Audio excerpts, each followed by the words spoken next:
"Talk to my deaf son, and I'll marry you to him," the millionaire yelled, as the entire restaurant laughed at the humiliated waitress. He didn't know he had just awakened the wrong person. The clinking of fine cutlery echoed through the main dining room of the Summit Grill, one of the city's most exclusive establishments. Chloe Miller skillfully balanced 3 plates on her left arm, while holding a bottle of fine Okanagan wine in her right hand, moving between tables with the precision of someone who had done this thousands of times. No one looked directly at her. To the wealthy clients who frequented the place, she was just another employee, part of the invisible furniture. "Get out of the way. Important people are coming through, and you're standing there like a statue." A hoarse voice boomed through the service hallway. Chloe barely had time to react before feeling a harsh shove that almost sent her sprawling, making the tray of crystal glasses wobble dangerously in her hands. "Excuse me, sir," she murmured automatically, bowing her head as she stepped aside, allowing the man and his entourage to pass. It was always like this. Waitresses like her were obstacles, not people. Pamela Reed, the restaurant manager, appeared beside her, her expression tense. "Chloe, for goodness sake, pay attention. That was Richard Davies, the hotel chain owner. If he complains about you, we're finished." "It was an accident, Pamela. I don't care. You know we can't afford to lose clients like that. Go to the kitchen, organize the trays, and come back quickly. We have a busy night ahead." Chloe nodded and headed to the kitchen, clutching the glasses she had almost dropped. Her arms ached, her legs begged for rest, but she couldn't complain. She couldn't afford the luxury of complaining. Not with overdue bills, not with rent due next week, not when she needed this job more than the air itself. In the kitchen, Chef Jean-Luc didn't even look up when she entered. "Chloe, table 9 has been waiting for appetizers for 10 minutes. The customer has complained twice already."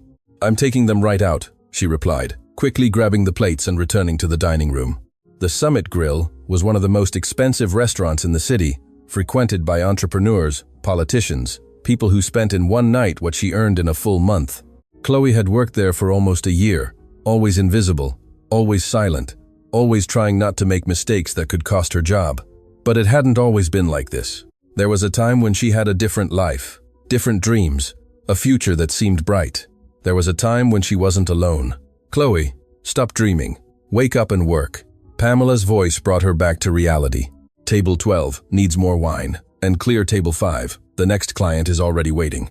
The hours dragged on, serving, cleaning, smiling politely even when treated as nothing, ignoring rude comments, enduring the arrogance of those who had money and believed it gave them the right to be cruel.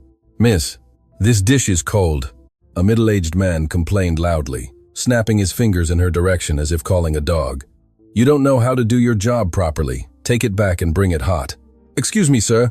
I'll change it immediately." "And learn to work correctly. It can't be that hard to serve hot food." Chloe took the plate and returned to the kitchen, swallowing the humiliation. It was always like this. Always. "Now what happened?" Jean-Luc asked, irritated, seeing her enter again. "The customer says it's cold." "It's cold because he spent 15 minutes talking before eating, but of course it's our fault, isn't it? Heat it in the oven quickly and take it back." While waiting for the dish to heat, Chloe leaned against the wall and closed her eyes for a second. She was exhausted. Not just physically, but emotionally. Waking up every day to work in a place where she was treated as invisible, where every mistake could mean dismissal, where dignity was something she had to leave at the door, but she couldn't give up. Not when she had a massive hospital debt to pay. Not when the memory of her sister haunted her every night, reminding her of everything she couldn't do, everything she couldn't save. As she worked, she thought about how she had gotten to this point. Just 3 years ago, she had a completely different life. She was an elementary school teacher. She earned little, but loved what she did. She had a small but cozy house. And most importantly, she had Clara. Clara, her younger sister, the girl with a sweet smile and eyes full of life, despite being born deaf. Their parents had died in an accident when Chloe was 18 and Clara just 13. Since then, Chloe had been a mother, sister, friend, and protector. She had learned American Sign Language, ASL alone, through online videos, borrowed library books, any free resource she could find. She spent entire nights practicing, determined to ensure Clara never felt isolated. "You are my voice," Clara used to sign. "You are my bridge to the world." For years, it worked. Clara grew up, went to a special school, made friends, had a talent for drawing, dreamed of being a graphic designer. At 16, she was already selling illustrations online, earning a small amount of money. but one that filled her with pride. But then came the headaches, then the dizziness, then the fainting spells, bacterial meningitis. The diagnosis came too late. When Clara was hospitalized, the infection had already spread aggressively. Doctors spoke of experimental treatments, imported medications, possibilities that cost fortunes Chloe didn't have. She tried everything. She sold her parents' house, she sold the car, she even sold the ring her mother had left. She took out private loans, accepted money from acquaintances that would later become unpayable debts. She worked 3 jobs simultaneously, sleeping 2 hours a night. But it wasn't enough. Clara spent 6 weeks hospitalized. 6 weeks of pain, of fading hope, of treatments that didn't work. Chloe watched her sister deteriorate day by day, those bright eyes losing their light. "Are you okay?" Chloe signed every night, though she already knew the answer. "I'm tired," Clara signed back. So tired. On the last night, Chloe was sleeping in a chair beside the hospital bed when Clara touched her arm. She opened her eyes to see her sister making weak signs, her hands trembling with weakness. "I love you. Don't cry. You did everything for me." "Don't say that," Chloe signed back, tears already falling. "You're going to get better. We'll go home soon." "Chloe," Clara signed with a sad smile. "Promise me something. Anything. Don't let other people feel invisible like I felt so many times. Don't let them be alone." "I promise." "But you're not going." Clara closed her eyes and didn't open them again. The monitors began to beep. Nurses rushed into the room. Chloe was pushed into the hallway, screaming, begging to be let in, to say goodbye properly. But they wouldn't let her. Clara died at 3:47 inches the morning on a Tuesday, alone in that room, unable to hear the last words of comfort, unable to hold the hand of the sister who had been her only family. The debts Chloe accumulated amounted to $120,000 CAD, and they didn't save anyone. In the following months, she lost everything. The house was repossessed by the bank. Her teaching job was gone because she could no longer function properly. She was late, she missed days. She cried in the middle of classes. Her friends drifted away, tired of seeing her, always sad, always broken. And Chloe ended up there, at the Summit Grill, serving rich people who would never know what it was like to watch someone die because you didn't have the money to save her. 3 years had passed since that terrible dawn. 3 years dragging guilt like an invisible chain. 3 years working non-stop to pay a debt that hadn't saved anyone. Every day, she mentally repeated the promise she had made. Don't let other people feel invisible. Don't let them be alone. It was the only thing that kept her going. "Chloe, the dish!" Jean-Luc called her, bringing her back to the present. She took the reheated plate and returned to the dining room, serving it to the client who didn't even look her in the eye when receiving it. He simply picked up his fork and began to eat as if she were a robot programmed to serve him. "Pamela, I need to talk to you." Chloe approached the manager when she had a free minute. "Not now, Chloe. We're in the middle of peak hour. It's important. It's about my pay. You said I'd get my overtime this month, but I said I'd try to sort it out. I didn't promise anything. Now get back to work before customers start complaining." Chloe bit her lip, feeling tears sting her eyes, but she didn't let any fall. She needed that overtime. She had worked double shifts, covered for sick colleagues, done everything they asked, and now she wasn't even going to get that. "Attention, everyone!" Pamela clapped to get all the waiters and waitresses' attention. "A very important reservation has just been confirmed. Marcus Thorne is coming to dinner here in 15 minutes. A murmur of apprehension ran through the employees. Everyone knew Marcus Thorne, not only for being one of the richest men in the country, but for his reputation for being absolutely ruthless. Stories of how he humiliated employees were legendary. Waiters fired for spilling a drop of wine. Managers fired for serving lukewarm food. Entire establishments ruined by negative reviews he published. "Chloe, you're going to serve his table," Pamela announced. "Me? Why me?" "Because you don't make mistakes. At least, you usually don't. And if anyone here can deal with him without causing a disaster, it's you." Chloe felt her stomach churn. She didn't want to. She didn't want to be near men like Marcus Thorne, but she had no choice. "He's coming with his son and foreign investors," Pamela continued. "He wants the main table near the windows. Make sure everything is impeccable. If anything goes wrong, not only will you lose your job, but we all will." The pressure was overwhelming. Chloe set the table with trembling hands, checking every detail 3 times. Wrinkle-free tablecloth, perfectly positioned glasses, aligned cutlery, artfully folded napkins. Everything had to be perfect. 15 minutes later, the restaurant doors swung open dramatically.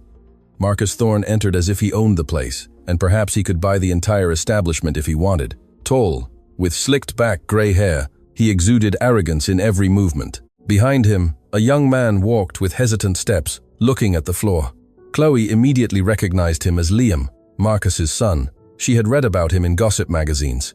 The magnate's deaf son, rarely seen in public. Whenever he appeared in photos, he was isolated, with a heartbreakingly sad expression. 3 men in expensive suits entered shortly after, speaking English among themselves. The international investors Pamela had mentioned, Mr. Sterling, a serious-looking American businessman, Dr. Schmidt, a German with a deep voice, and a younger third man who appeared to be an assistant. "Good evening, Mr. Thorne," Pamela greeted with a forced smile. "Your table is ready right this way, please." Marcus didn't even look at her. He simply walked towards the main table, as if it were his right to be there. Liam followed silently, still looking at the floor. Chloe approached with the menu, her heart beating faster than usual. "Good evening, gentlemen. My name is Chloe, and I'll be serving you tonight. May I offer you something to drink while you choose?" The investors ordered whiskey, discussing business details in English. Marcus ordered French wine, specifying the exact vintage he wanted. When Chloe turned to Liam, he looked at her briefly, and then averted his gaze. "And for you, sir?" she asked gently. Liam opened his mouth, but no sound came out. His eyes showed frustration, embarrassment. "He doesn't speak," Marcus said with a bitter laugh. "He's deaf. Just bring him water. He won't be able to order anything anyway." The cruelty in Marcus's voice made Chloe shudder. How could a father speak of his own son that way? Liam lowered his head even further, clearly accustomed to that kind of treatment. "Of course, sir," Chloe replied, forcing a professional tone. But when she looked at Liam again, she saw something in his eyes that struck her like a punch to the stomach. It was the same expression Clara used to have, that mix of loneliness and resignation of someone who felt invisible in their own world. She went to get the drinks, trying to control the emotions that were beginning to overflow. In the kitchen, she leaned against the wall for a moment, breathing deeply. "Are you okay?" Jean-Luc asked. "Yes," she lied. "Just need a second." But she wasn't okay. Seeing Liam that way had unearthed memories she tried to keep buried. Memories of a sweet smiling girl she had loved more than anything in the world. Memories that still hurt like an open wound. She returned to the dining room with the drinks, serving each one with steady hands, despite the internal emotional turmoil. The conversation at the table flowed in English, with Marcus talking about multi-million-dollar projects, about expanding businesses to Europe. The investors seemed impressed. Liam remained silent, touching his phone, completely isolated from the conversation around him. Then, Mr. Sterling, the American investor, said, "Mr. Thorne, I heard your son attends a special school. How is he handling that?" The question dropped like a bomb on the table. Marcus tensed, and Chloe noticed the instant change in his expression. "My son has his limitations," he replied dryly, "but we are dealing with it in the best possible way." "It must be challenging," Dr. Schmidt commented, adjusting his glasses. "Communication is so important in business. I hope he can overcome those barriers." "He's not going to overcome anything," Marcus said, his voice laden with bitterness. "Deaf is still deaf. There's no cure, no miracle. You just have to accept it and move on." Liam looked up from his phone, and Chloe saw the raw pain etched on his face. He had read their lips. He had understood every cruel word his father had said. "May I take your orders?" Chloe interjected quickly, trying to change the subject. The men placed their orders, all expensive and elaborate dishes. When it was Liam's turn, Marcus didn't even wait. "Bring him a steak, medium rare. He won't be able to communicate what he wants anyway." "Actually," Chloe said before she could stop herself, "I could ask him directly what he'd like to eat." The silence that fell over the table was sepulchral. Marcus looked at her as if she had just committed a crime. "You're going to ask him how?" he said, his voice dripping with sarcasm. "Are you going to guess? Read his mind?" The investors laughed, thinking it was a joke. But there was a tension in the air that signaled danger. "Sir, I just thought that maybe perhaps..." "Perhaps what?" Marcus interrupted, raising his voice. "Are you a doctor now? A specialist in deafness? Or just another meddling waitress who thinks she knows more than everyone else?" The collective laughter resonated through the restaurant again. Pamela even felt bad for the situation, but didn't have the courage to interfere. Other customers began to look in their direction, curious about the scene unfolding. Chloe felt the blood rush to her face. Other customers had stopped eating to observe the scene. She could hear whispers. She could feel glances of pity or amusement. "Excuse me, sir," she said softly. lowering her head. "I didn't mean to." "You know what?" Marcus interrupted her again, now with a malicious smile on his lips. "You want to talk to my son so badly? Then talk. Talk to my deaf son, and I'll ensure you never have to work another day in a place like this. I'll set you up for life." The laughter that erupted at the table was loud and cruel. The investors roared, finding the situation hilarious. Other customers in the restaurant also started laughing, turning the moment into a public spectacle of humiliation. "I'll give you $1 million if you can have a real conversation with him," Marcus continued, clearly enjoying his own cruelty. "Come on, miss. Show me how it's done." Chloe lowered her head, red with shame, with the entire restaurant laughing at her. Tears began to form in her eyes, but she held them back with all her might. She wasn't going to give him the satisfaction of seeing her cry. But when she raised her eyes, she didn't look at Marcus. She looked at Liam, and what she saw destroyed her inside. The young man's eyes were also filled with tears, his hands trembling, the expression of someone who had been humiliated thousands of times, and yet the pain never diminished. In that moment, something inside Chloe broke. All the barriers she had built to protect her heart, all the memories she had tried to bury, everything surfaced at once. She remembered her sister, the sweet girl who depended on her for everything. The nights they cried together because the world was too cruel to those who were different. The promises she had made and couldn't keep. And she decided she wasn't going to let Liam suffer alone. Chloe took a deep breath, discreetly wiped her eyes, and took a step forward, not towards Marcus, but towards Liam. And then, in front of the entire restaurant, which was still laughing at the situation, she raised her hands and began to sign. The laughter died instantly. Liam's eyes opened completely, totally surprised. His hands, which had been trembling, now moved quickly, responding to her signs. Marcus stopped laughing. His expression changed from amusement to confusion, then to disbelief. "What? What are you doing?" he stammered. But Chloe completely ignored him. She continued conversing with Liam in ASL, her hands moving with natural fluidity, as if it were her first language.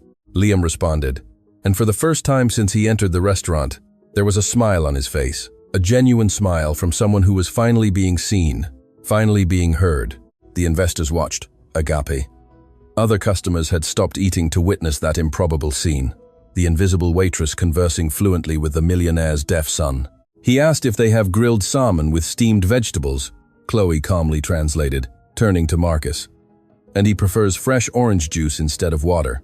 Marcus was paralyzed, his mouth open, but no words came out. "How do you?" he finally managed to articulate. Chloe looked him directly in the eyes for the first time, and there was a strength in that gaze that hadn't been there before. "My sister was deaf," she said, her voice firm despite the emotion. "I learned ASL alone for her. I spent my whole life talking to her, taking care of her, defending her from people who treated her as if she were invisible." The restaurant was in absolute silence now. Every word from Chloe resonated through the room with immense weight. "People like you," she continued, without averting her gaze. "People who believe that being different is being less, who humiliate for fun, who forget that there are human beings with feelings behind the limitations they see." Marcus turned red, but not from anger. It was shame, pure shame at having been exposed in front of everyone. Liam was openly weeping now, but they weren't tears of sadness. They were tears of relief, of gratitude, of finally having someone who saw him as a person. "I'll take your order," Chloe said, turning her attention completely back to Liam. "And anything you need during dinner, you can call me." She turned to leave, but Liam signed frantically. She stopped and looked. He was asking about her sister, wanting to know more. Chloe felt her heart clench. It was a pain she hadn't shared with anyone in a long time. "She passed away 3 years ago," Chloe responded in ASL, tears finally falling down her face. "But I promised her I would never let anyone feel alone like she felt so many times." Liam got up from his chair, and before anyone could react, he hugged Chloe. It was a hug from someone who had finally found someone who understood, who saw, who cared. The restaurant remained silent, but now it was a respectful silence, witnesses to a moment none of them would ever forget. When Liam let go of Chloe, he signed more. She smiled through her tears and nodded. "He wants to know if you can have dinner with us," Marcus translated, his voice low and broken. He had understood the signs, which meant he knew ASL too. Chloe looked at Liam, then at Marcus, and at that moment, she realized there was much more to this story than she imagined.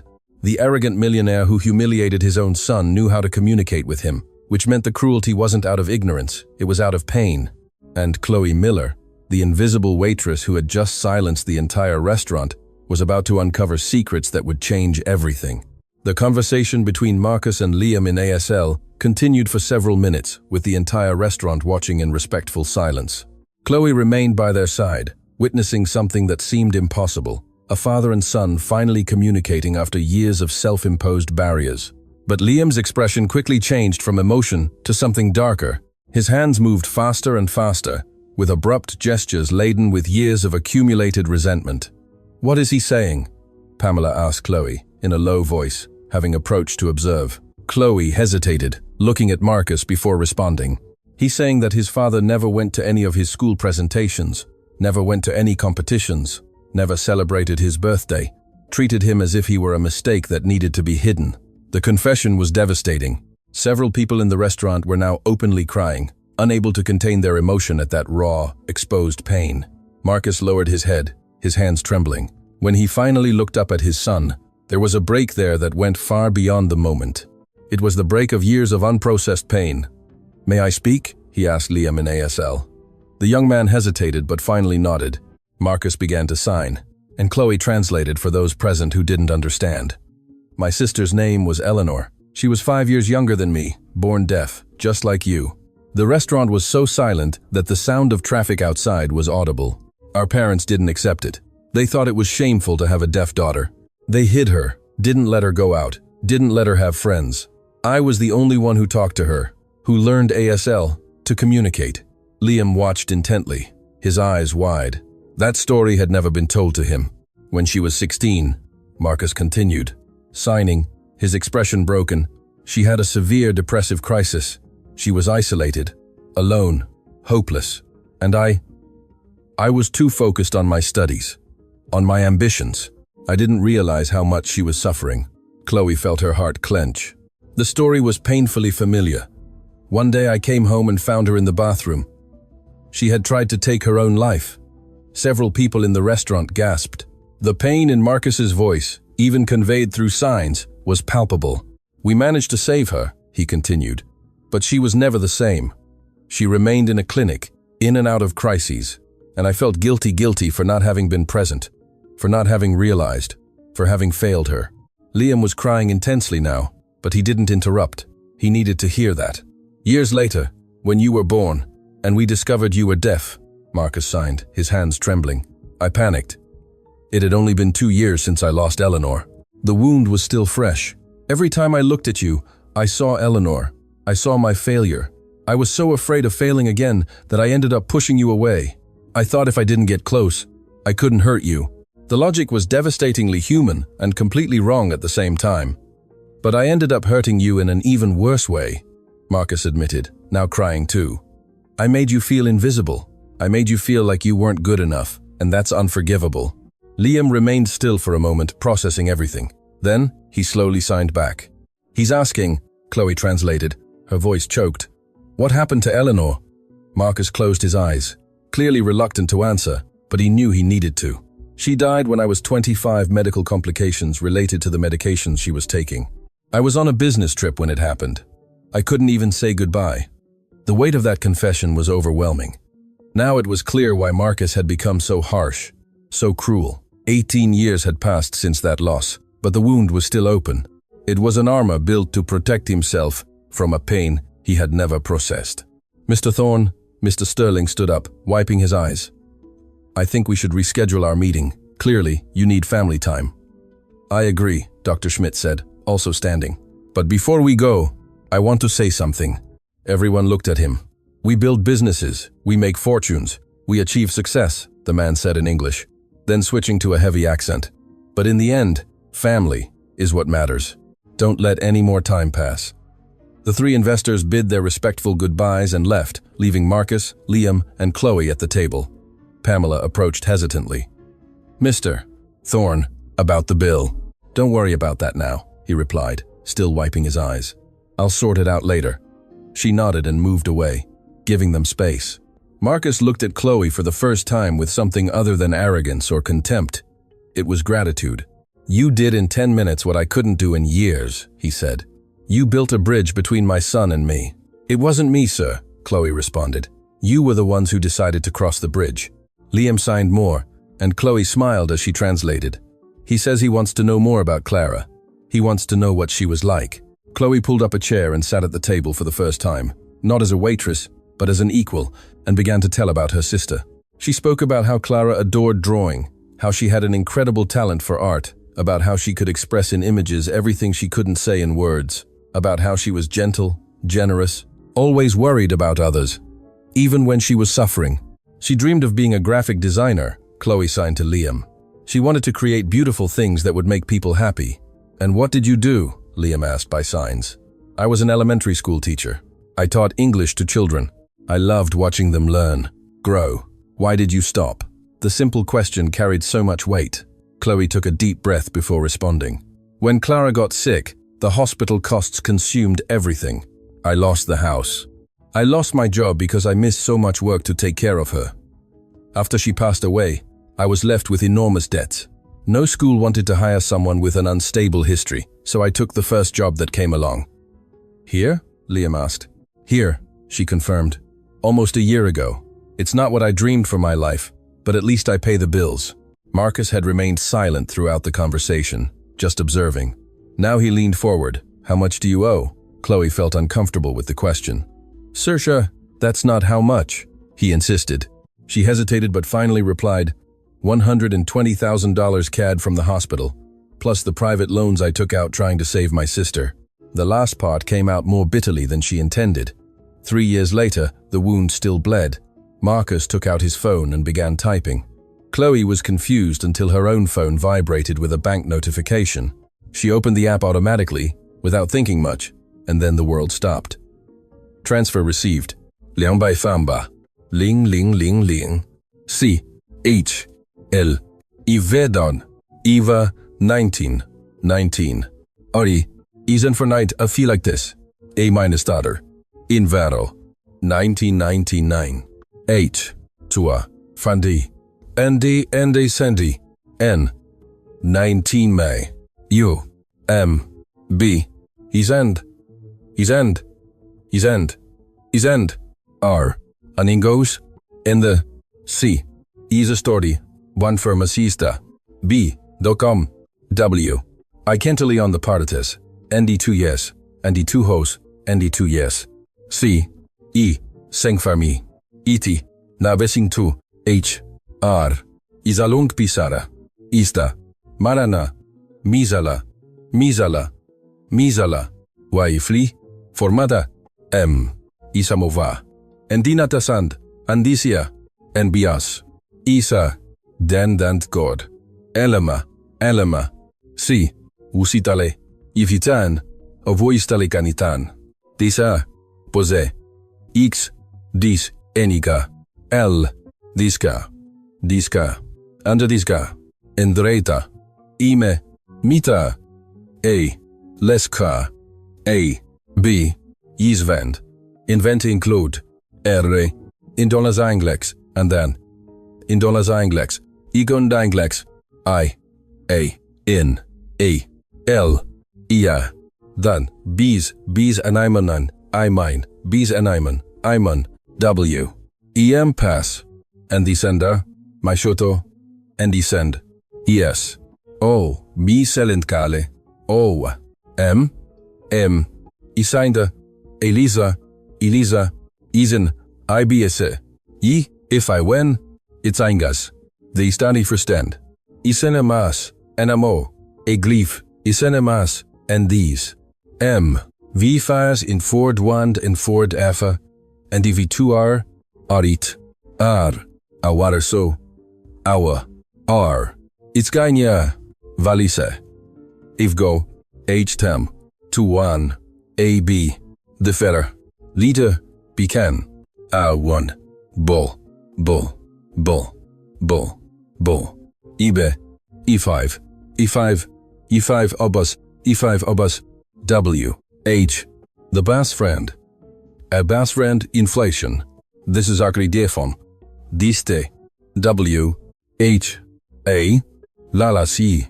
E. I. Li. Even the Kaiser. DM. VCs. H. E. E was dressed. Dudes. These one. EDS. HP. Wieder. Kasi sentiling bida. Si. Dista. Paralisasa. Imagasasya insebigo. M.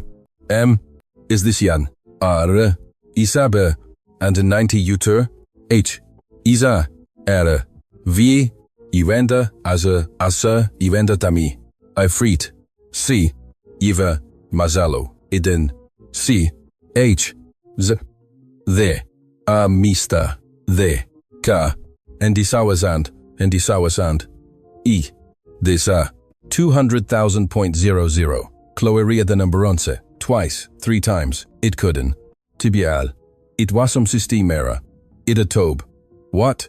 What is this? She stammered. Her voice choked.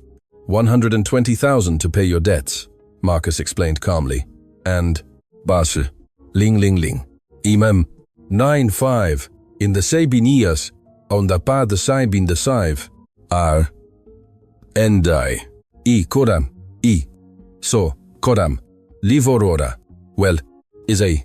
Meronama. Piema. Ilena. Enda. Fend. P. EBM. Asali. Eli 5. Mekamardia. Ika. M. 11. And 23. 90. Eviniwan. F. O. The Collins. 4 cent. Arya. ER. W. H. A show. 19. Dotkamaritan. Irewali. Don't give a ama fear. Ama. Abia. Ufagant. Is V. E. These are clued. Days the evade. T. Azestinkong. Vuri faring. Isan. A. Man. Anpa. Midisa. Nas. Dan hums 1. If ETI. I was in O. R.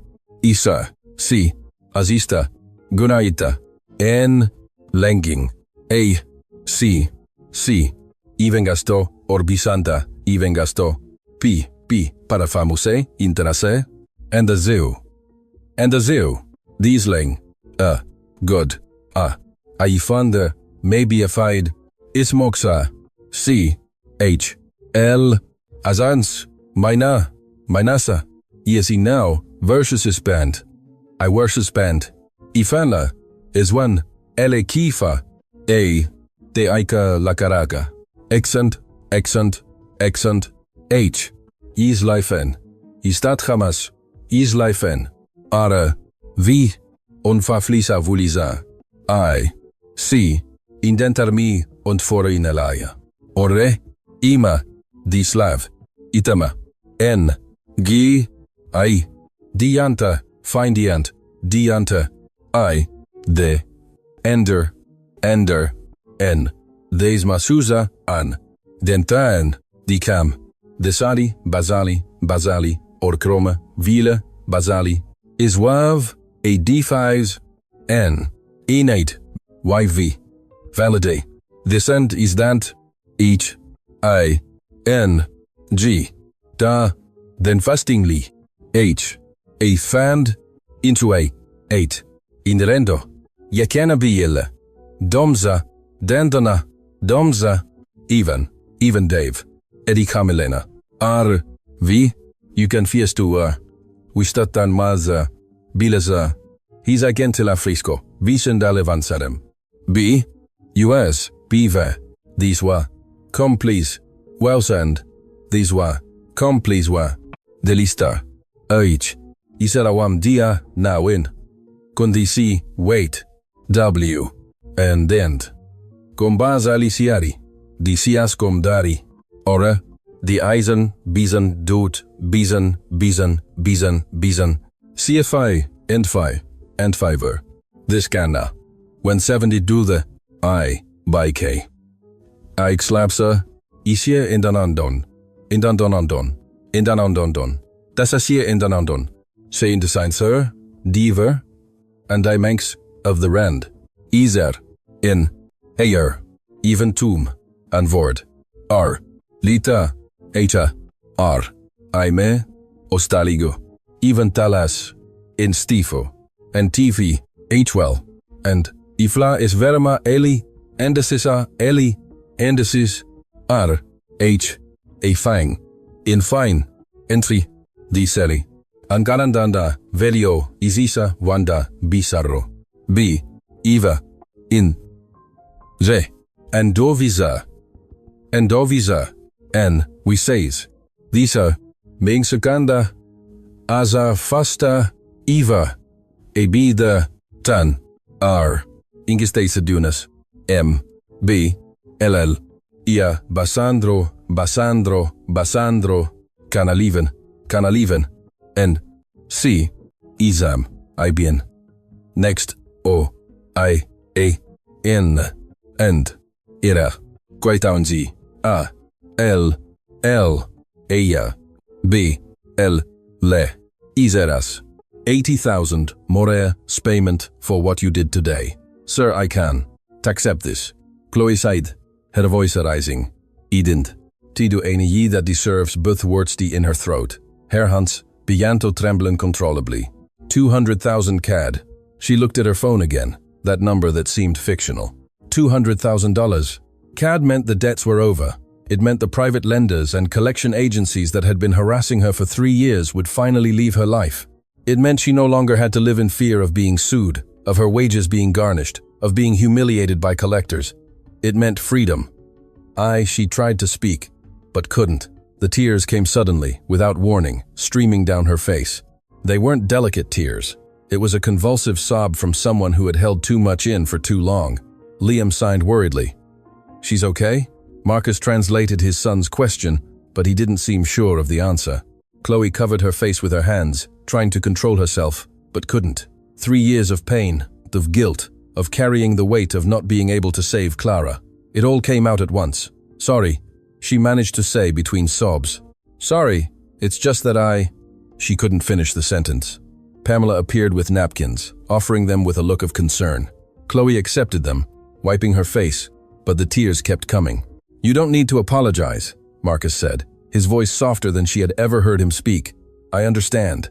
No, you don't understand, Chloe replied, finally managing to control her breathing a little. This debt wasn't just money, it was proof that I failed. Every time I saw the bills, it was as if they were telling me, you weren't good enough, you didn't do enough, you let her die. The restaurant had fallen silent again, all eyes on her. I know it's not rational, she continued, wiping her eyes. I know I did everything I could, but carrying this debt was like carrying the guilt. And now, she looked at her phone again. That number, that changed everything. Now I can breathe, she whispered. Liam got up and hugged Chloe again. This time, she returned the embrace tightly, crying on the shoulder of the young man who understood what it was to carry pain that others didn't see. When they finally separated, she looked at Marcus with a gratitude that went beyond words. Thank you, she said simply. Thank you for giving me something I thought I'd never have. Peace.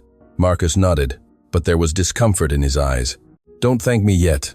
I still need to ask you one more favor. About what? Chloe asked, wiping her last tears. I have a proposal for you, but I want to make it clear right now. You don't need to accept. I've already given you the money. It's yours regardless of what you decide now. What kind of proposal? I want to hire you as Liam's interpreter and private tutor.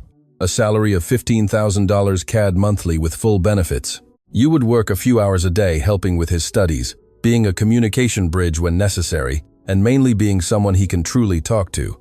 Chloe was speechless. You don't need to answer now, Marcus continued. Think about it calmly. See if it's what you want. But you should know that the offer is genuine. Chloe looked at Liam, who was watching her with clear hope in his eyes. Then she looked at her own hands, still trembling from the emotional shock of the last few minutes. Mr.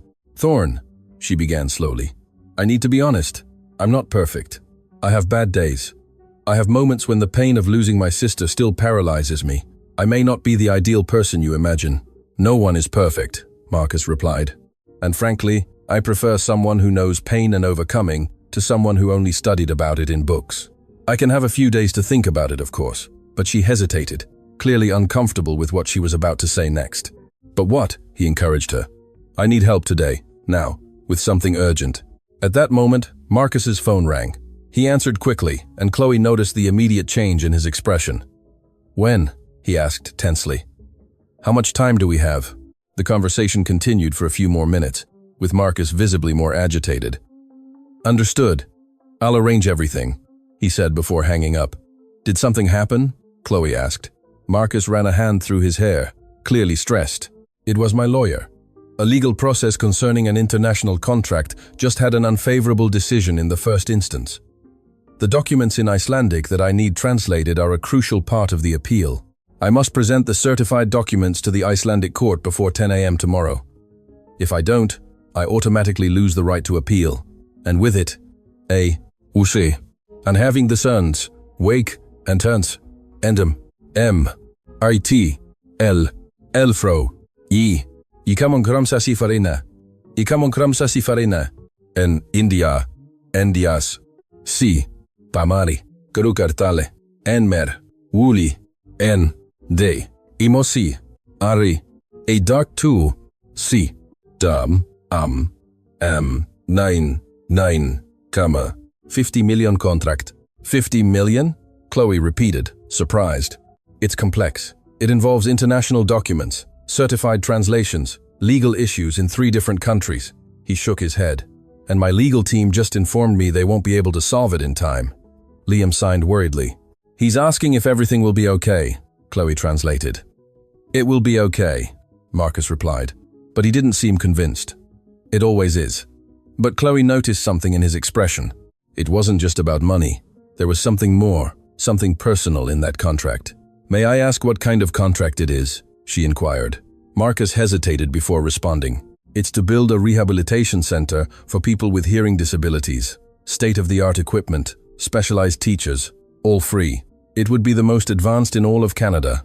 The revelation left Chloe speechless. I started this project 3 years ago, he continued, in memory of Eleanor. The main investor is from Reykjavik, Iceland. His family has a similar story to mine. They lost someone due to lack of medical resources. That's why he wanted to finance the project. But the contract has very specific clauses.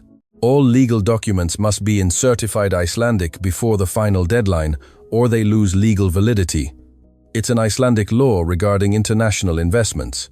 If I don't deliver tomorrow, the contract is automatically annulled, and all $50 million in funding is lost. Liam's eyes widened. He knew nothing of this. You were building this in secret? Chloe asked. I didn't want to announce it before it was ready. I didn't want it to be seen as empty charity or propaganda. I wanted it to be real, functional, something that would genuinely help people. After 18 years of carrying this guilt, I finally found a way to honor Eleanor's memory. For the first time, Chloe saw Marcus as someone three-dimensional. Not just the arrogant man who humiliated employees, but someone carrying pain and imperfectly trying to do something good. What kind of problems are preventing the contract? She asked. Icelandic documents that need to be translated and certified before 10 a.m. tomorrow. My main translator had a family emergency, and none of the backups can do it in time. Chloe felt something strange in her chest. Icelandic? Yes, the main investor is from Iceland. Why? She hesitated, part of her wanting to lie, to pretend she couldn't help. It was too risky. She hadn't practiced in years. Icelandic. I studied Icelandic in university, she finally admitted. But sir, it was a long time ago. I don't know if I still can. You studied Icelandic? Marcus interrupted, incredulous. I majored in linguistics, specializing in Latin languages. Icelandic was one of the languages in the program, but that was before Clara got sick. I dropped out in my final semester to take care of her. The admission hurt. One more thing she had sacrificed that hadn't saved anyone. Do you remember enough to try? Marcus pressed. I don't know. Maybe. I'll probably make mistakes, and if I make mistakes in legal documents, I could make everything worse instead of helping. What I'm proposing, Marcus said, is that you at least look at the documents, see if you can understand the basics. If you can't, I'll find another solution. But if you can, Chloe looked at the clock on the wall. What time is it? 11 p.m., Pamela replied. And it needs to be ready by when? 10 a.m. That's 9 hours, Marcus said. I know it's not much time, but it's impossible, Chloe corrected him. Complex legal documents, certified translation, revision. Sir, that would normally take days. I know, but we don't have days, Liam signed frantically. He says, Chloe translated with a half smile, that I'm the only hope, and he believes in me. The simple, pure trust in Liam's eyes was what decided everything. Okay, she said, taking a deep breath. I'll try, but but I don't promise anything. If I see I can't, I'll stop immediately, and you look for another solution." "Agreed." "Agreed," Marcus concurred, visibly relieved. While Marcus made calls, organizing the night's logistics, Chloe observed the interaction between him and Liam. The father still avoided direct eye contact with his son. He still maintained a physical distance. He still had that body tension of someone uncomfortable. The emotional conversation had happened, but the real change hadn't yet. "Liam, let's go," Marcus said aloud, completely forgetting to sign. Liam didn't react, obviously, continuing to touch his phone. "Liam," Marcus repeated louder, irritation growing in his voice. Chloe gently touched the young man's shoulder to get his attention. When Liam looked at her, she signed, "Your father is calling you. Time to go." It was only then that Marcus realized his mistake. He visibly blushed, looking genuinely embarrassed. "Sorry," he said, but aloud again, "You don't sign." Chloe looked at him firmly. "Mr. Thorne, if you're really committed to changing, you need to start signing. It's not just about conversing in emotional moments. It's about communicating in the small things of everyday life." Marcus tensed. "I know. It's difficult. I spent so long avoiding it that it became a habit." "Habits can be changed," she responded, "but only if you really want to." "I want to," he insisted, but there was frustration in his voice. "It will just take time. Time you have, but you need to start now." Marcus took a deep breath, and with clumsy, clearly rusty movements, he signed to Liam, "Let's go. Important work." The signs were technical, correct, but completely devoid of emotion. They were the signs of someone who had learned the language, but had never used it to truly connect. Liam nodded, but Chloe saw the disappointment in his eyes. He had expected more, and Chloe realized that Marcus's journey would be much longer and more difficult than that emotional moment in the restaurant had suggested. Recognizing the error was easy. Truly changing was another story entirely. At that moment, Pamela approached with the restaurant owner, Mr. Henderson. "Mr. Thorne," Mr. Henderson said, "I heard about tonight's incident. I'd like to apologize for any inconvenience." "There was no inconvenience," Marcus replied. "In fact, your employee Chloe was exceptional." "Chloe," Marcus said, turning to her, "you're fired from here, but don't worry. You're officially hired by me starting now." Chloe opened her mouth to protest, but he interrupted her. "I don't accept no for an answer. You need a job. I need you. It's settled." And then the three of them left. The arrogant millionaire who still had much to learn, his invisible son who was finally being seen, and the waitress who had just proven that no one is ever just one thing. The night would be long. And what none of them knew was that those documents hid a secret that would change everything, a secret that would prove some coincidences are destiny in disguise. Marcus's car was exactly what Chloe would expect from a millionaire. Luxurious, quiet, with leather seats that probably cost more than her annual salary. She sat in the back seat next to Liam, while Marcus drove with visible tension in his shoulders. The adrenaline of what had happened in the restaurant was still coursing through Chloe's veins. She couldn't fully process it.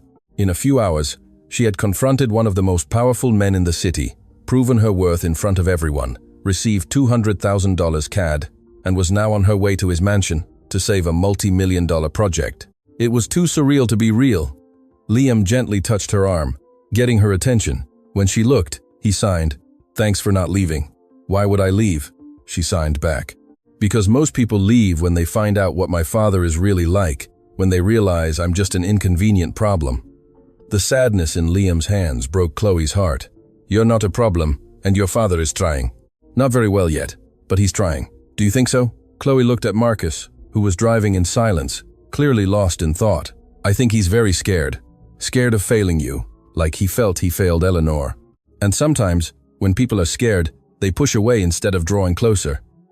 "Was it like that with you and Clara?" The question took Chloe by surprise. "No, with Clara, I always tried to stay close, but..." She hesitated, deciding to be honest. "There were times when I failed. Times when I was so tired, so exhausted, that I couldn't give her all the attention she deserved. And I hate myself for that to this day. She forgave you. She never blamed me. But I blame myself. I guess that's the difference." Liam nodded, processing. Then he signed more. "My father also carries guilt. I see it in his eyes. He hates himself every time he looks at me. Maybe it's time for him to learn to forgive himself. And maybe you need to help him with that." "How?" "By showing him that you don't blame him, that there's still time to build something together." The conversation was interrupted by Marcus. "We're here," The iron gate opened, revealing an immense mansion. Chloe felt small before that display of wealth. Impeccable gardens, strategic lighting, modern architecture. It was a completely different world from hers. They entered through the main door, and Chloe was impressed by the size of the foyer. Everything was grand, expensive, impeccable, but also cold. There were no photos on the walls, no personal objects. It was more like a luxury hotel than a home. "My office is on the second floor," Marcus said. "All the documents are there." They went up a wide staircase, and Chloe noticed that Liam walked as if he were a visitor, not a resident. He tentatively touched the walls, looked at the paintings as if seeing them for the first time. The office was enormous, with a glass wall offering a view of the illuminated city. There were shelves overflowing with books, trophies, framed diplomas, but what most caught Chloe's attention was what was missing. There wasn't a single photo of Liam, not one. She saw when Liam noticed it too. The young man looked around, searching, and when he found no evidence of his own existence there, his expression completely shut down. "Mr. Thorne," Chloe said carefully, "may I ask why there are no photos of Liam here?" Marcus stopped organizing papers on his desk and froze. "I didn't think of it." "How could you not think of it? This is your office, the place where you spend most of your time, and you don't have a single photo of your son." "I said I didn't think of it." His voice rose defensively. "There are so many things to think about, to solve, that photos weren't a priority. But he's your son. He should be the biggest priority." The silence that followed was heavy. Liam stood near the door, watching the argument, tears already falling down his face. Marcus ran his hands through his hair, clearly struggling with something internal. When he spoke again, his voice was broken. "I didn't put pictures of him because it hurts too much to look." "Hurts why?" "Because every time I look at him, I see Eleanor. I see everything I couldn't do for her. And I'm so afraid of failing again that I couldn't finish the sentence." Chloe approached him. "Then it's time to stop running from that pain and start facing it, because as long as you run, you're losing your son. I don't know how to do it differently. Start small. Put a picture of him here. Just one." Marcus looked around the office as if he were truly seeing for the first time the glaring absence of his son. "I don't even know if I have photos of him." "You do," Liam signed, approaching. Chloe translated. "He says you took photos of him when he was little, before Eleanor passed away. They're in boxes in the storage room. You know that?" Liam nodded. "I found them by chance years ago. You took us together before everything got difficult." The revelation hit Marcus like a punch. "Liam, But whatever he was going to say was interrupted by the doorbell ringing. The three looked at each other, confused. It was almost midnight. Who could it be? Marcus went to the intercom, and his face paled when he saw who was at the gate. "Who is it?" Chloe asked. "Valerie Albright, my ex-associate." "What does she want at this hour?" "Nothing good." He pressed the button. "Valerie, it's almost midnight. What do you want?" The feminine voice that came from the intercom was cold, calculating. "Open the gate, Marcus. We need to talk about the center project, and about some documents I discovered." "What documents?" "The ones your sister Eleanor left, the ones that explain exactly where the money came from to start your empire. Are you opening or not?" Marcus was visibly shaken. He looked at Chloe, then at Liam, clearly divided. "Don't open," Chloe said. "If she has something important, she can talk on the phone tomorrow. She won't give up.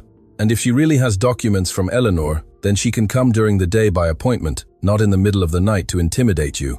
Marcus took a deep breath and pressed the button again. "Valerie, come back tomorrow. Business hours." "You'll regret this, Marcus. I'll personally make sure the Icelandic investors know everything about Eleanor, about you, about the true origins of your money. There's nothing to know. I built my company with honest work." "Is that so? Then explain why Eleanor left you an inheritance of $3 million CAD. Where would a woman who was institutionalized her whole life get that kind of money?" The question dropped like a bomb. Chloe saw Marcus close his eyes, clearly struck. "I'll give you 48 hours to offer me a 20% stake in the project," Valerie continued. "Or I'll release everything I have to the press, and I guarantee your reputation will go down the drain along with your project." The call ended. Marcus stood there, his hands trembling. "Where did that money come from?" Chloe asked gently. "I don't know," he admitted. "Eleanor left an account in my name. I discovered it after she passed away. The money was there with a letter saying, 'Use it to do good.' I never questioned it. I thought it was her savings, insurance payouts, something like that. And if it's not, then my whole project is built on a lie, and Valerie is going to use that to destroy me." Liam signed urgently, and Chloe translated. He says it doesn't matter where the money came from. What matters is what you're doing with it now. Liam, it's not that simple. Yes, it is, Chloe interrupted. He's right. Valerie can threaten, she can try to tarnish your reputation, but in the end, what counts is that you're building something that will help hundreds of people. That's what matters. You don't understand. If it comes out that the money has a dubious origin, the investors will flee. The government can block licenses. Everything will fall apart. Then we'll find out the truth, Chloe said with determination. Before Valerie can use that against you, there must be bank documents, records, something that explains where that money came from. Where? Here, in Eleanor's belongings that you kept, in the boxes Liam mentioned. Marcus looked at his son. You know where they are?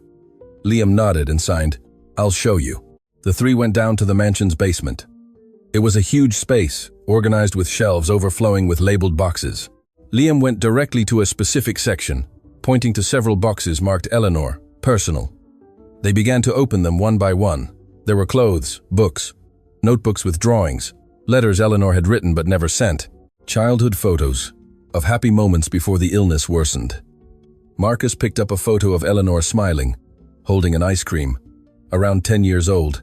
She was so happy here, he murmured, before everything fell apart. What happened? Chloe asked. My parents didn't accept her deafness. They wanted to hide her from the world in shame, and the more they isolated her, the more she withdrew until she couldn't continue. Liam touched his father's shoulder, a simple but powerful gesture. Marcus looked at him, and for the first time, truly saw his son, not as a painful memory of Eleanor, but as a person with his own fears and hopes. You will never go through what Eleanor went through, Marcus signed to Liam, his movements clumsy but sincere. I promise, I will be different. How can I trust that? Because I'm going to start now. Today, not tomorrow, not next week. Now. Chloe continued searching in the boxes and found a folder of bank documents. She opened it and began to read. Account statements, transfers, regular deposits over the years. I found something, she said.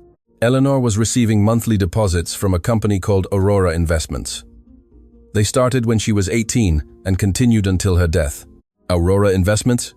Marcus frowned. I've never heard of it. There's an address here and a contact name. Dr. Michael Evans. Michael Evans was her psychiatrist. What would he have to do with an investment company? Chloe continued reading the documents. It seems Eleanor was a shareholder. But how? With what money? It was Liam who found the answer. He was looking at an old notebook of Eleanor's and signed urgently. He found something, Chloe said. Liam showed the notebook. There were drawings, hundreds of incredibly detailed, professional drawings, and an attached letter. Dear Marcus, if you are reading this, it means I have passed on. I want you to know that the money I leave is clean, honest, and the fruit of my unique talent.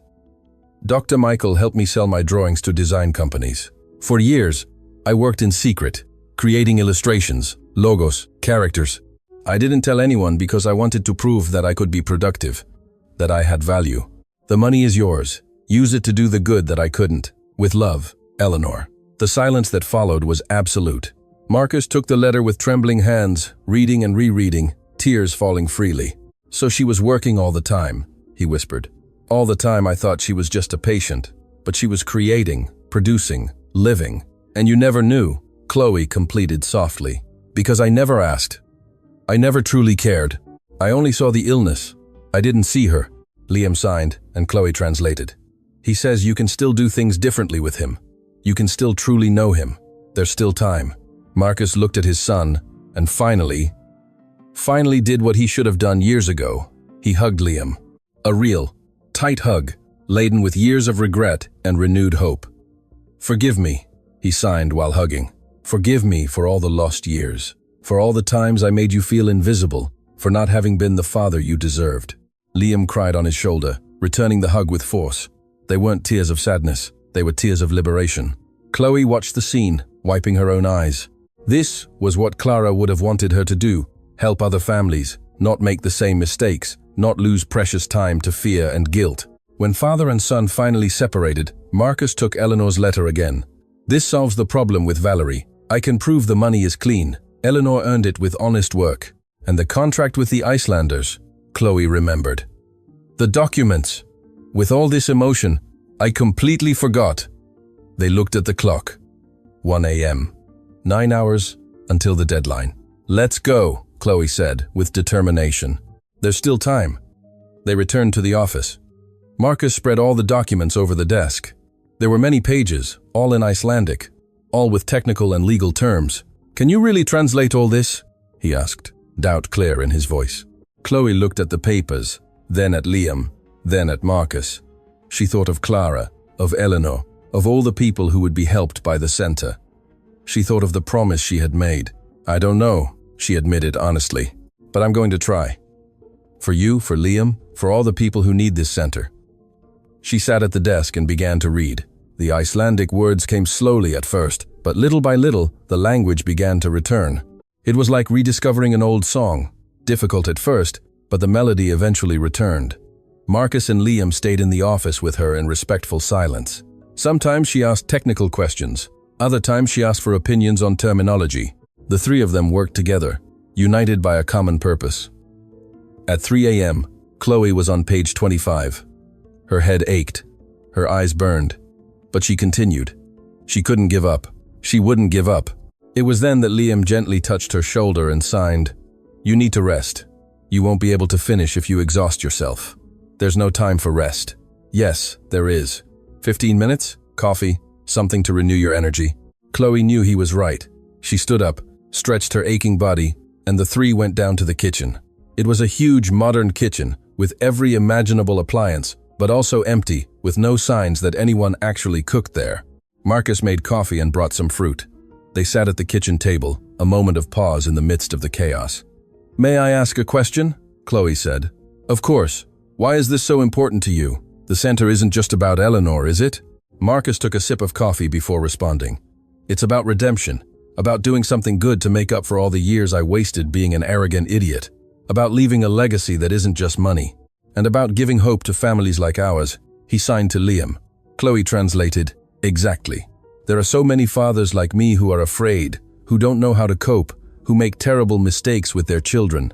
And there are so many children like you, Liam, who feel alone, invisible, as if they have no worth. I want to create a place where both can find help." "It's a beautiful dream," Chloe said. "It is, and I'm not going to let Valerie destroy it. I'm not going to let fear win again." They finished their coffee and returned to the office. Chloe immersed herself in the documents again, now with renewed energy. The hours passed, 4 a.m., 5 a.m., 6 a.m. Liam fell asleep on the office sofa. Marcus paced anxiously, but trying not to pressure her. At 7 a.m., Chloe finished the last page. She was trembling with exhaustion, but she had done it. 50 pages of complex legal documents, translated from Icelandic to English. "Done," she announced, her voice hoarse. Marcus rushed to her. "Are you sure? Is everything correct?" "It is. It won't be perfect, but it's accurate enough for what they need." He took the translated pages, quickly flipping through them, checking. Then he looked at her with an expression of pure admiration. "You're incredible," he said, simply. "I just did what had to be done." "No, you did much more than that. You gave me back my son. You saved my project. You," he paused, searching for the right words. "You reminded me that goodness still exists in the world." Chloe smiled, tired, but happy. "Now you need to hurry. There are 3 hours left until the deadline. The documents need to be certified and sent. I've already called the notary. They're waiting for me, and the lawyer will personally take them to the investors." He took the documents and prepared to leave, but stopped at the door. "Chloe, regardless of what happens, thank you from the bottom of my heart. It's going to be okay," she said with conviction. "Everything will be okay." Marcus rushed out. Chloe stayed in the office, with Liam still sleeping on the sofa. She looked out the window, watching the sun rise over the city. She had entered that night as a desperate waitress. She was leaving as someone who had purpose again, someone who had made a difference. And for the first time since Clara passed away, Chloe felt she was on the right path. Chloe awoke with the sun hitting her face. For a moment, she didn't know where she was. Then the memories returned. Marcus's mansion, the entire night translating documents, the exhaustion that finally overcame her. She was lying on the office sofa, covered with a soft blanket. Liam was sitting in a nearby armchair, drawing on his tablet. When he noticed she had woken up, he smiled and signed, "Good morning. You slept for 3 hours." Chloe sat up, her aching body protesting against every movement. What time is it? 10:15. My father still hasn't returned. Panic hit her like lightning. 10:15. The deadline was 10. Did he manage to deliver on time? Liam took his phone and showed her a message. Documents delivered at 9:47. Investors analyzing now. Be back soon. M. Relief made Chloe collapse back onto the sofa. We did it. We really did it. She thought of the overtime Pamela never paid her, of the tips rich clients didn't leave, of all the small humiliations she had endured month after month. With $200,000 CAD in her account, all that now seemed so insignificant, so distant. She was free. You did it, Liam corrected. Without you, none of this would have happened. Chloe shook her head. It wasn't just me. Your father finally decided to fight for what matters. And you? You were the reason none of us gave up. Liam blushed slightly, but there was genuine happiness in his eyes. Can I show you something? Of course. He turned the tablet towards her. It was an incredibly detailed digital drawing. It showed 3 people sitting at a table working together. It was possible to recognize Chloe, Marcus, and Liam. The lighting was soft, the expressions concentrated but serene. There was something profoundly beautiful and hopeful in that image. You drew this today? Yes, Liam nodded. While you worked, I wanted to capture the moment. For the first time in a long time, I didn't feel alone. The words struck Chloe deeply.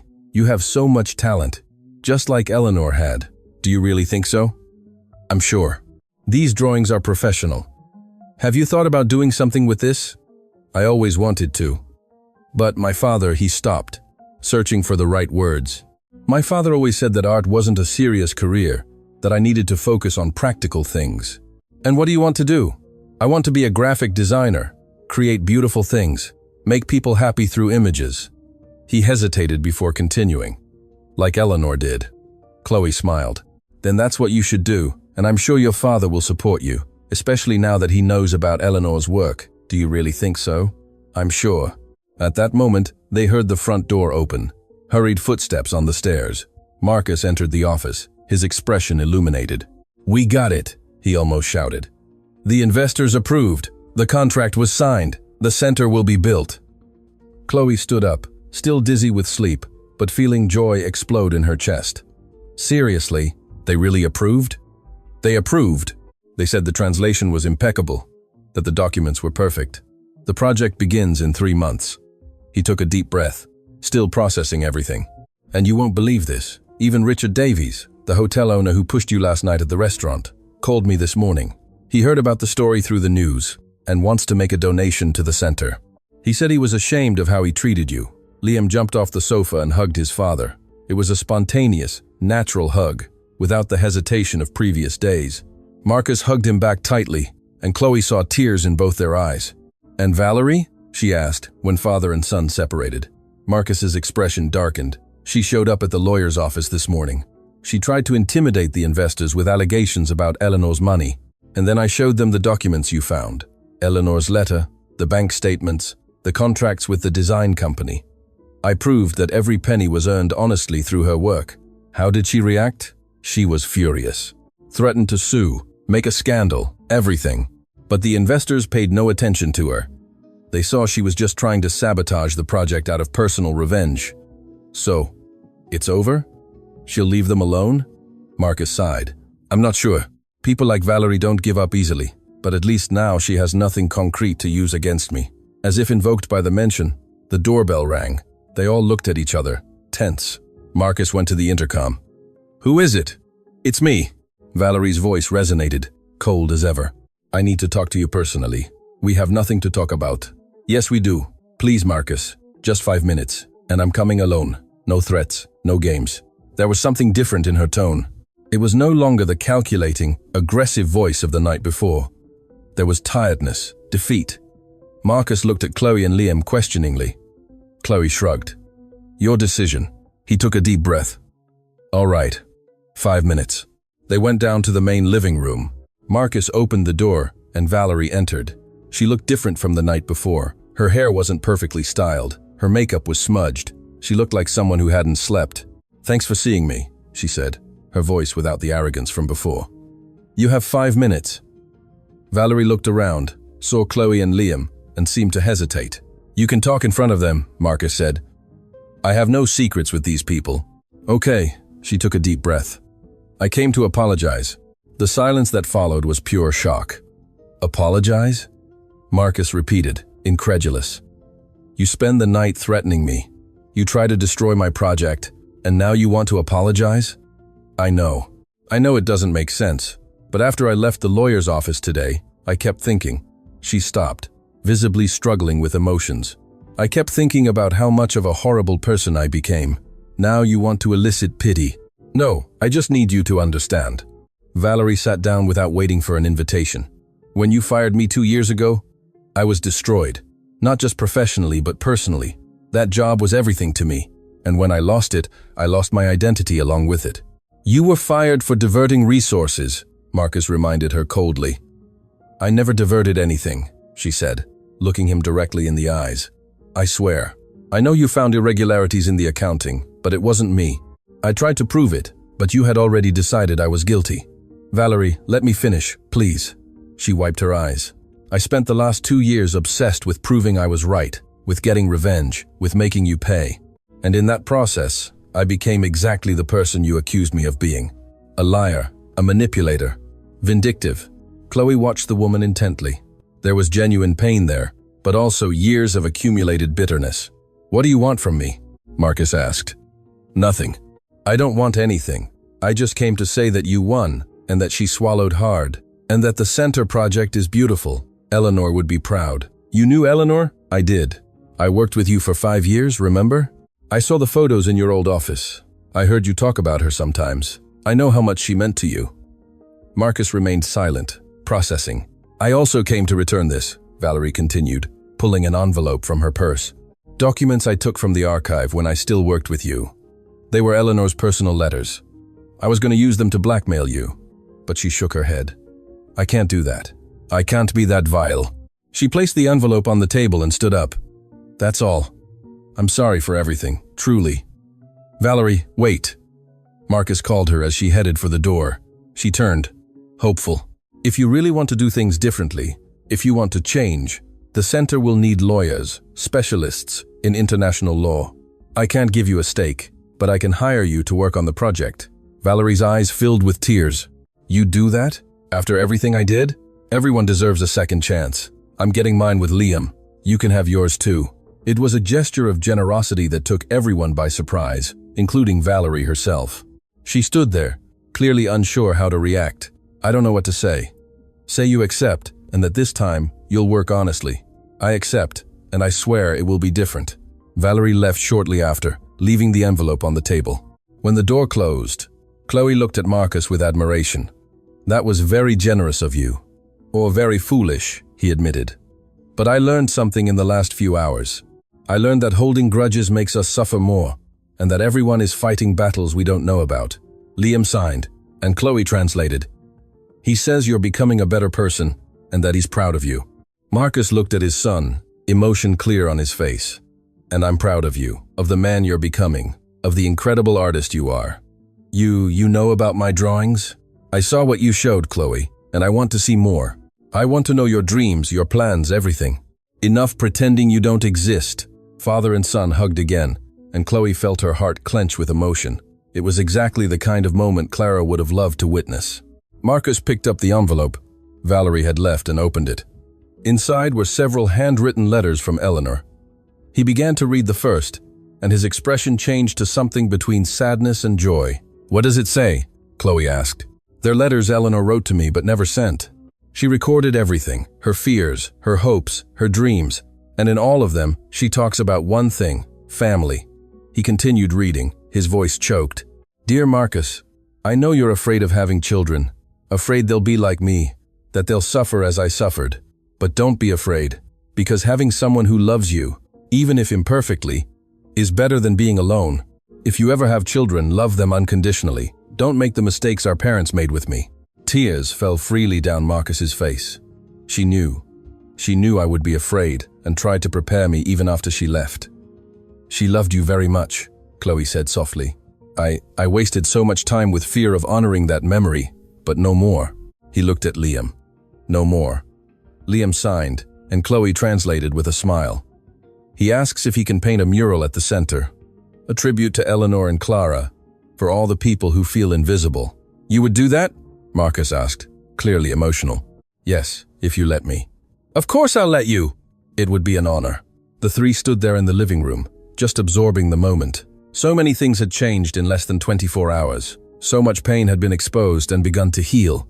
You know, Marcus said, breaking the silence, when I woke up yesterday morning, I never imagined my life would change completely. None of us imagined it, Chloe agreed. And now? What do we do now? Now, Chloe said, standing up. You're going to take photos with your son, many photos, and you're going to put them all in your office, all of them, to never again forget what truly matters. Liam took out his phone and approached his father. First photo, he signed. Marcus put his arm around his son's shoulders, both genuinely smiling for the camera. Chloe took the photo, and when she showed it to them, she saw she had captured something special. It wasn't just a photo, it was the record of a new beginning. Perfect, Marcus said, looking at the image. I'm going to print it and put it on my desk to see it every day and remember what I almost lost. And what you gained? Chloe completed.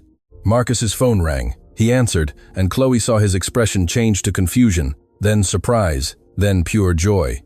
Seriously? Are you sure? He listened a little longer. Understood. Yes, I'll arrange everything, thank you. Thank you very much. He hung up and looked at Chloe and Liam with shining eyes. It was the main investor from Reykjavik. Not only did he approve the project, but he wants to double the investment. He says he was so impressed with Eleanor's story, with her drawings, with everything, that he wants to make the center even bigger. Bigger. How? Chloe asked. Big enough to serve not only people with hearing disabilities, but all kinds of disabilities. He wants to transform it into a complete rehabilitation center, the largest in all of Canada. The magnitude of it hit them like a wave. It wasn't just about Eleanor anymore.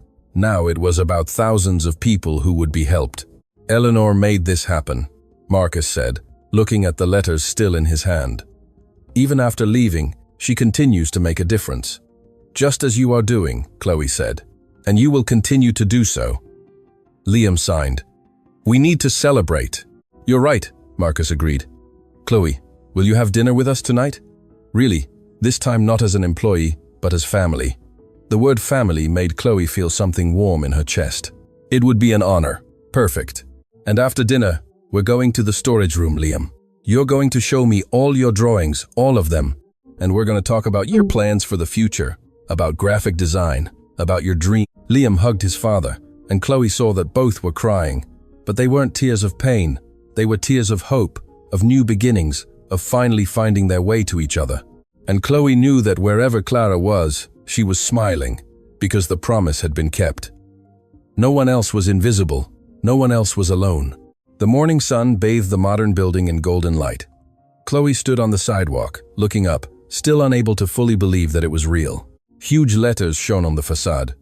Eleanor and Clara Centra, Holistic Rehabilitation and Development. Tears filled her eyes for the 100th time that week. Seeing her sister's name there, permanent, honored, was more than she ever dreamed of. It's beautiful, isn't it? Marcus approached from behind, also admiring the building. 5 floors, state-of-the-art equipment, a team of 100 professionals, and it all begins today. It's surreal, Chloe admitted. It still seems like a dream. Can you believe that 6 months ago, I was humiliating you in a restaurant? I can believe it. And can you believe that I was thinking of giving up on everything? Marcus looked at her seriously. Thank you for not doing it, for seeing something in me that I didn't see, for giving Liam and me a chance. You gave yourselves the chance. I just opened the door. But without you, we never would have crossed. Liam ran out of the building, signing animatedly. Come see, the mural is finished. The two followed him into the main lobby. And there, occupying an entire wall of the entrance hall, was Liam's masterpiece.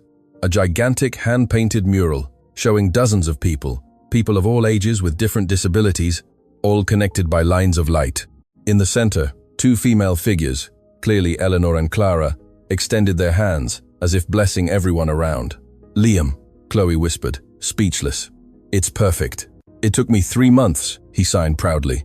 I wanted to capture the essence of what this place means. That no one is alone, that everyone is seen. Marcus placed his hand on his son's shoulder. Your aunt would be so proud of you, of the artist you've become, of the man you are, and of the son you finally truly knew, Liam added with a smile. In recent months, the relationship between father and son had completely transformed. Marcus learned ASL fluently. They spent hours conversing about art, about dreams, about life. They had family dinners every night. They did activities together on weekends. They were finally a real family. "Everyone, it's almost time," Valerie appeared. Yes, the same Valerie. Marcus had hired her as the center's legal coordinator. The press is arriving. The first families too.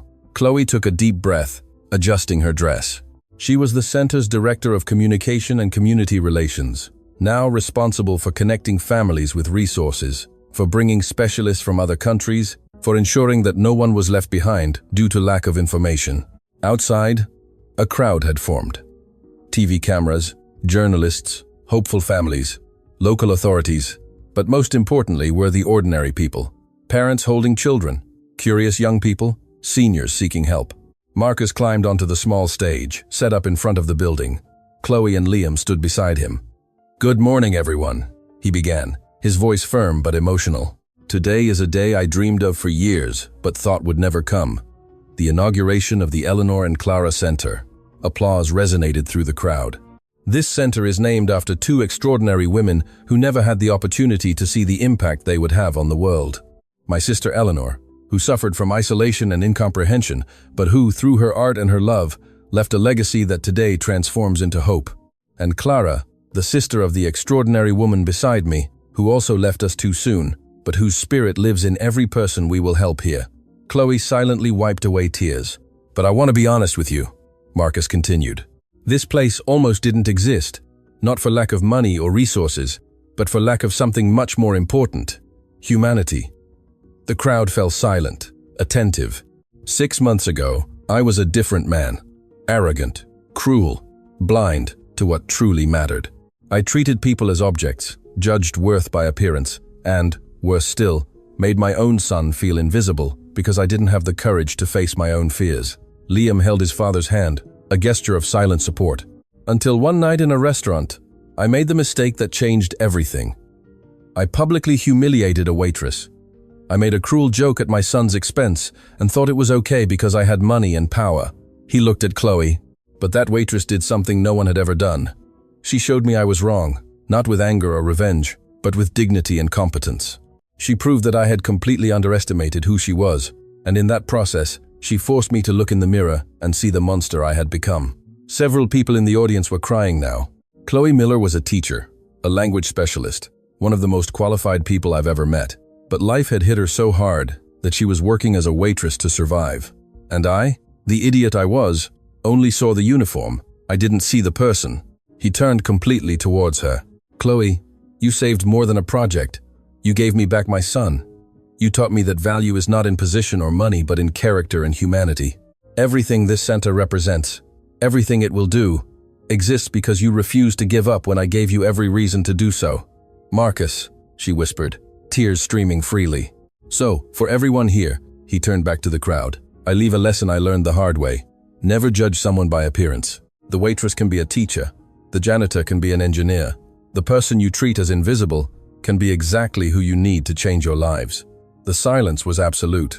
Then someone began to applaud, then another and another, until the entire crowd was on their feet, applauding loudly. Liam approached the microphone.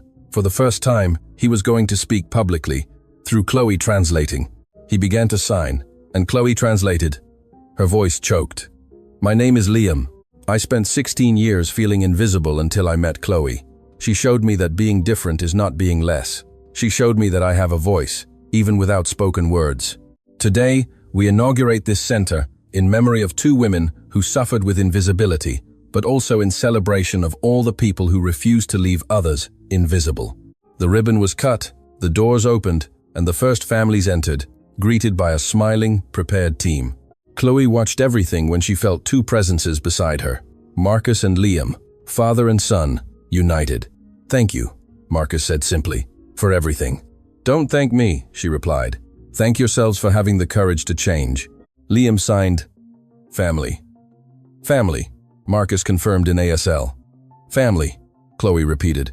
The 3 stood there, watching people enter the center, each with their story, their pain, their hope.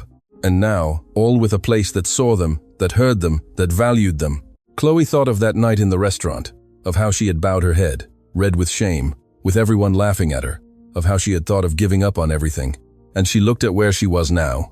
Director of a center that would change thousands of lives, part of a family she chose, not by blood, but by love, honoring her sister's memory in a way she never imagined possible. "Clara," she whispered to the sky, "promise kept. No one else will be invisible, not if I can help it." And somewhere, she was sure, Clara was smiling because the promise had been kept. No one else was invisible.